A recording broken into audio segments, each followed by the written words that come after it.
అంటే మూసీ బ్యూటిఫికేషన్ చేయొచ్చండి. కాకపోతే ఉన్న వాళ్ళ ఇల్లులు తీసేసి కట్టడం అనేది అయితే కరెక్ట్ కాదు. వాళ్ళు ఎన్నో రోజులు కష్టపడి ఒక సొంత ఇల్లు అనేది ఏర్పరచుకున్నారు కదా, దాన్ని ఇప్పుడు తీసేసి మీరు మూసీ సుందరీకరణ ఇంకా గాంధీ సరోవర్ అంటే అది కరెక్ట్ అయితే కాదు. వాళ్ళు ఎన్ని ఏళ్ళు కష్టపడితే ఒక ఇల్లు కట్టుకోవాలి సామాన్య ప్రజలు అనేవాళ్ళు. వేరే ఇల్లు ఇస్తామంటున్నారు, డబ్బులు ఇస్తామంటున్నారు, డబుల్ బెడ్రూమ్ ఇల్లు ఇస్తామంటున్నారు, ఇందిరమ్మ ఇల్లు ఇస్తామంటున్నారు. ఎంత ఇచ్చినా వాళ్ళ సొంత ఇల్లు కట్టుకున్నంత అయితే దానికి కాదు కదా.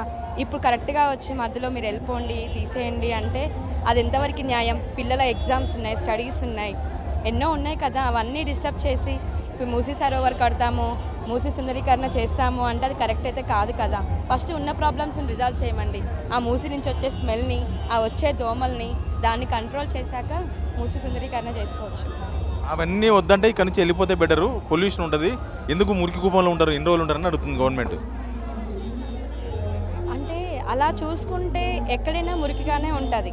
అది గవర్నమెంట్ చేతిలోనే ఉంటుంది, దాన్ని ఎలా సాల్వ్ చేయాలా అనేది. ఉన్న ఇల్లులు తీసేస్తాము అంటే కరెక్ట్ కాదు కదా.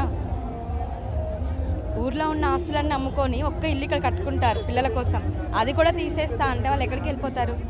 మీరు ఇక్కడే ఉంటారా మేడం? ఇక్కడే ఉంటామండి. మీ ఇల్లు ప్రమాదంలో ఏం లేదా? లేదండి, మీరంతా ఈ బాధితులకు సంఘీభావంగా ఇక్కడికి వచ్చిండ్రా? అంతే అంతే అండి.